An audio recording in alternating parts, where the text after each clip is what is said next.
Assalamualaikum warahmatullahi wabarakatuh. Halo guys, balik lagi di channel Fokus CPNS. Di video kali ini saya akan membahas mengenai SKD atau Seleksi Kompetensi Dasar. Nah, pada dasarnya tes CPNS itu terdiri dari 4 tahap. Yang pertama adalah tes administrasi, yang kedua adalah SKD, kemudian SKB, dan yang terakhir adalah wawancara. Nah, di tes SKD ini banyak banget teman-teman kita yang udah melaksanakan tes, namun tidak dapat melanjutkan ke tahap berikutnya. Oleh karena itu kita perlu mengetahui nih, apa sih SKD itu dan apa sih materi soalnya seperti itu.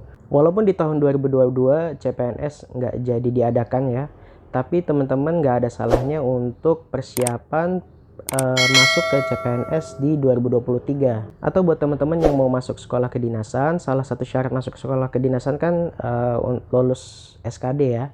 Jadi teman-teman bisa sambil belajar dari video ini. Oke, apa aja sih materi yang ada di video kali ini?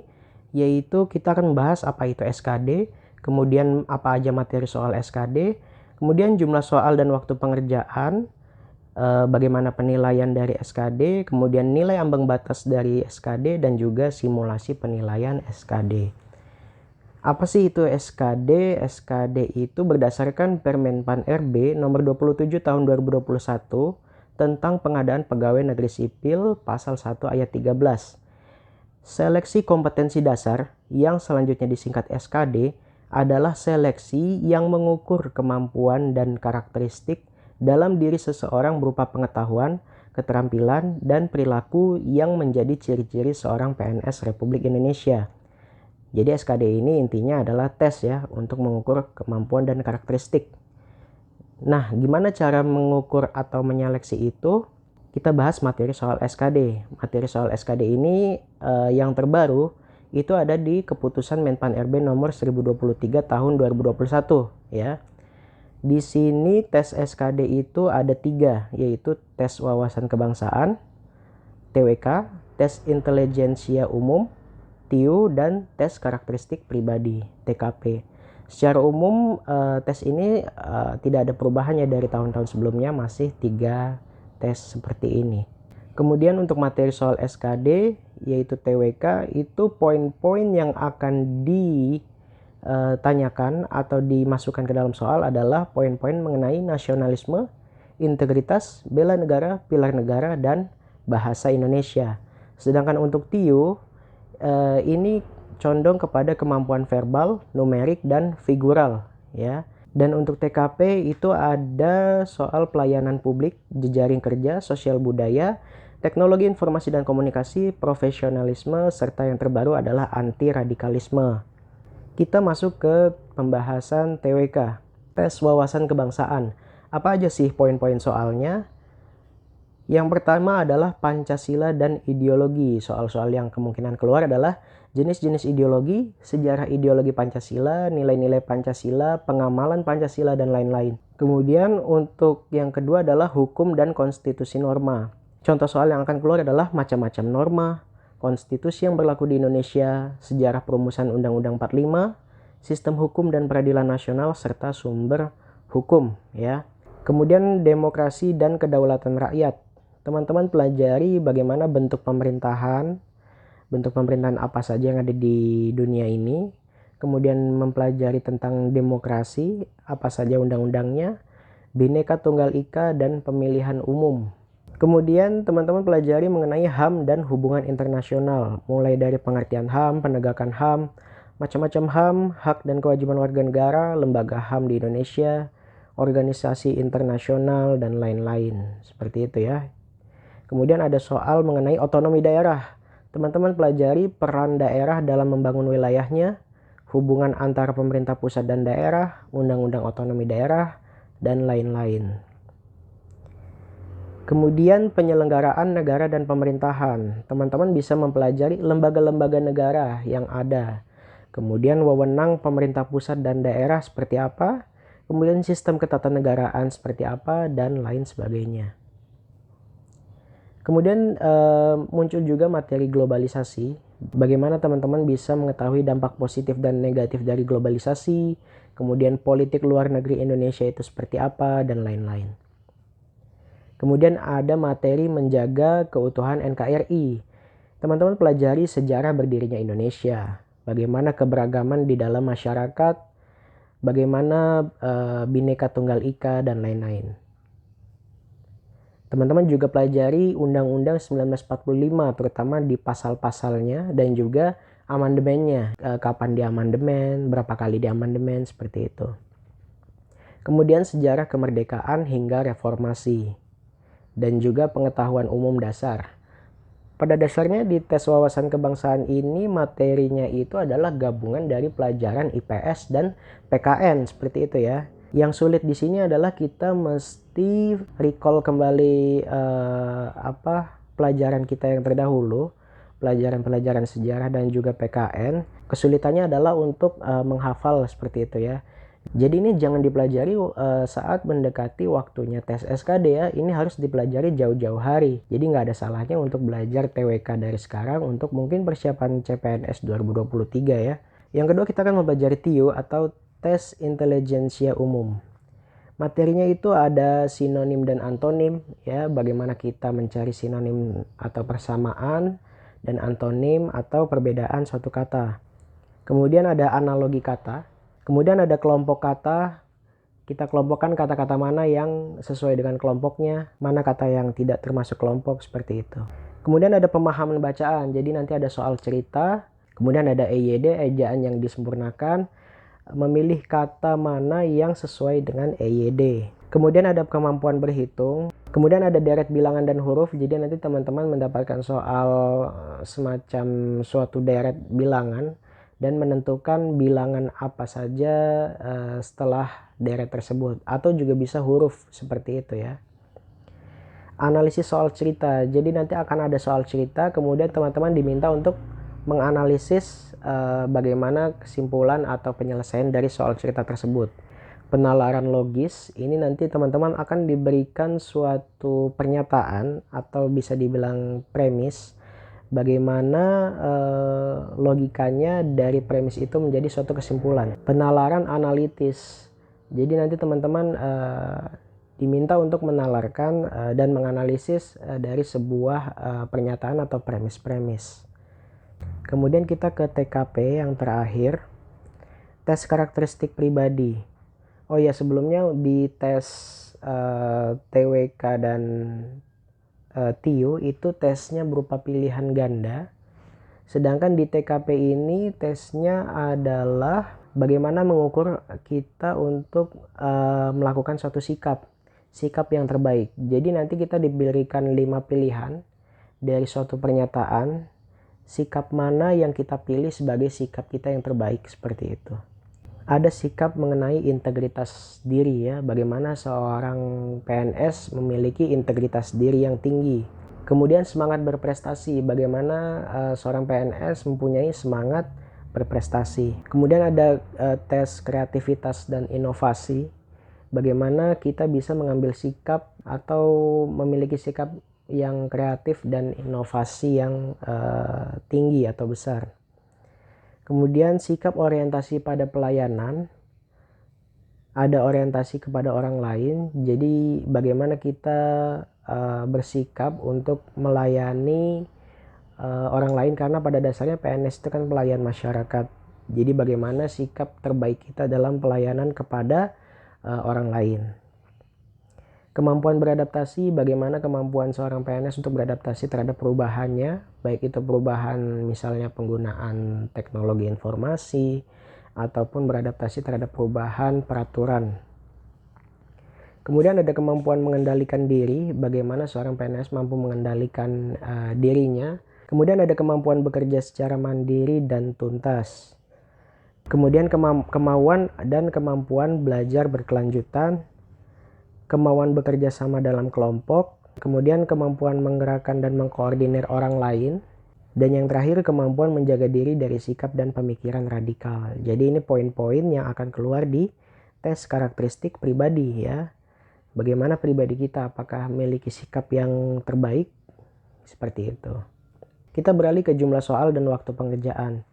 Untuk jumlah soal dan waktu pengerjaan di sini berdasarkan keputusan Menpan RB yang nomor 1023 tadi. Jumlah soal untuk TWK itu adalah 30 soal. Untuk TIU 35 soal dan TKP 45 soal. Sehingga total soalnya ada 110 soal. Waktu pengerjaannya adalah 100 menit. Di sini ada pengecualian khusus penyandang disabilitas sensorik netra yang melamar pada kebutuhan khusus penyandang disabilitas. Waktu pengerjaannya adalah 130 menit. Untuk penilaian, untuk TWK, jika benar nilainya 5, salah atau tidak menjawab nilainya 0, sama dengan TIU ya. Di sini TWK dan TIU seperti dibilang sebelumnya, soalnya adalah pilihan ganda. Di mana nilai maksimal untuk TWK adalah 150 dan TIU adalah 175. Untuk TKP, karena soalnya adalah memilih sikap yang terbaik dan terburuk, nilai terendahnya adalah 1 apabila memilih sikap yang terburuk dan nilainya adalah 5 apabila memilih sikap yang terbaik. Tidak menjawab nilainya 0. Jadi di sini disarankan untuk teman-teman jangan sampai mengosongkan jawaban ya. Jangan sampai mengosongkan jawaban karena sayang sekali tidak mendapat nilai seperti itu ya.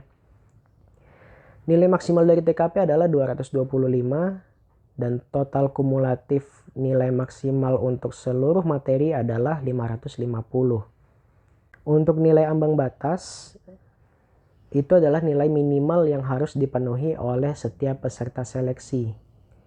Nilai ambang batas itu berbeda tergantung kebutuhan mana kita mendaftar. Ada beberapa kebutuhan yang bisa kita masuki atau kita daftar. Kalau untuk kebutuhan umum, nilai minimal TWK itu adalah 65, TIU 80 dan TKP 166.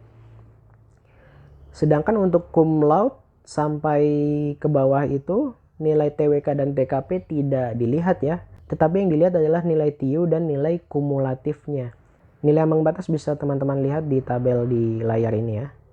Ini nilai ambang batas di tahun 2021 berdasarkan keputusan Permenpan RB nomor 1023 ya, yang di depan tadi. Ada tambahan keterangan, diaspora itu adalah WNI yang menetap di luar wilayah RI dan bekerja sebagai tenaga profesional di bidangnya yang bukan merupakan penerima bantuan dari pemerintah.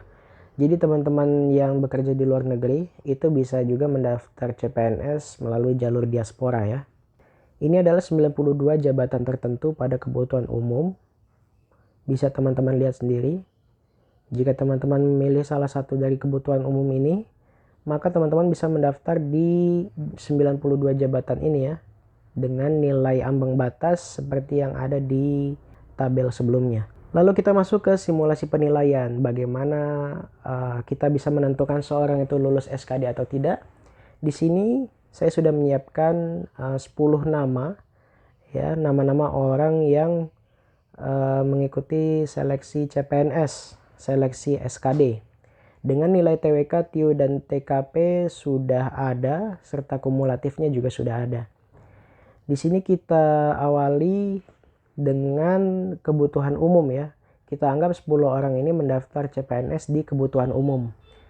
Di mana nilai ambang batasnya adalah TWK-nya 65, TIU-nya 80 dan TKP-nya 166.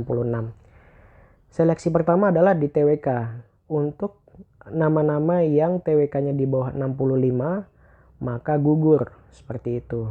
Dan yang gugur adalah Cecep, Dinda dan Joni. Ya, Cecep, Dinda dan Joni nilai TWK-nya di bawah 65. Jadi gugur. Walaupun nilai TIU dan TKP-nya lulus seperti itu ya, tapi karena nilai TWK-nya tidak memenuhi nilai ambang batas maka gugur. Kemudian dari sisa nama yang ada, kita seleksi lagi dari nilai TIU, yaitu nilai yang di bawah 80 akan gugur. Maka di sini didapatkan Fahri gugur ya. Walaupun tadi nilai TWK-nya Fahri 110 ya, di atas 65, tapi nilai TIU-nya hanya 75. Sehingga Fahri dinyatakan gugur. Yang terakhir kita seleksi berdasarkan nilai TKP. Nilai TKP yang di bawah 166 dia gugur. Maka kita dapatkan Andi gugur di tes TKP. Sehingga kita dapatkan nama-nama Budi, Erna, Gita, Hendro, dan Indri sebagai peserta yang lolos SKD. Kemudian kita akan coba melakukan simulasi penilaian untuk kebutuhan cum laude atau diaspora. Kita anggaplah 10 orang ini semuanya lulusan yang cum laude ya. Dan mereka mendaftar di kebutuhan cum laude atau jalur cum laude. Maka berdasarkan nilai tabel yang tadi, nilai ambang batasnya berbeda dengan yang umum. Nilai ambang batasnya adalah TIU-nya 85 serta kumulatifnya 311. Jadi kita tidak melihat lagi nilai TWK dan TKP, seperti itu ya. Pertama kita seleksi dulu untuk nilai TIU yang di bawah 85, maka akan kita dapatkan, wah banyak sekali ya yang gugur. Andi, Dinda, Fahri, Indri, dan Joni gugur di TIU karena nilainya tidak mencapai 85. Kemudian untuk yang nilai kumulatif di bawah 311, jika kita perhatikan semuanya di atas 311 ya. Maka yang lulus SKD dari kebutuhan cum laude itu adalah Budi, Cecep, Erna, Gita, dan Hendro. Di sini ada fakta menarik bahwa di kebutuhan umum tadi, Indri lulus dan Cecep tidak lulus. Sedangkan di kebutuhan cum laude, Cecep justru lulus ya, sedangkan Indri tidak lulus. Karena di kebutuhan cum laude, TWK dan TKP itu tidak dinilai. TWK-nya Cecep di sini 60. Di bawah 65. Kalau di kebutuhan umum Cecep ini tidak lolos. Sedangkan untuk Indri di kebutuhan umum dia lolos karena batas nilai TIU-nya hanya 80, sedangkan di kebutuhan cum laude 85, seperti itu ya. Oke, jadi teman-teman udah ada gambaran bagaimana simulasi penilaian ya. Nanti untuk SKD itu sistemnya adalah CAT. Jadi teman-teman menggunakan komputer untuk tes. Nanti setelah selesai melakukan tes, itu nilainya akan langsung keluar. Jadi teman-teman bisa langsung tahu nih, teman-teman tuh lulus atau enggak, seperti itu. Oke, terima kasih buat teman-teman yang udah menyaksikan video ini. Mudah-mudahan teman-teman jadi lebih mengerti apa itu SKD dan bagaimana materi soalnya, serta simulasi untuk bagaimana sih orang kok bisa lulus SKD itu, bagaimana penilaiannya, seperti itu. Buat teman-teman yang merasa video ini bermanfaat, silahkan subscribe dan like. Jangan lupa juga untuk komen bagi teman-teman yang ingin bertanya atau request video atau masih kurang paham mengenai SKD ini. Jangan lupa nyalakan juga lonceng notifikasi agar teman-teman bisa mendapatkan info terbaru dari channel ini. Terima kasih untuk yang sudah menonton. Tetap semangat buat teman-teman pejuang NIP. Akhir kata, wassalamualaikum warahmatullahi wabarakatuh.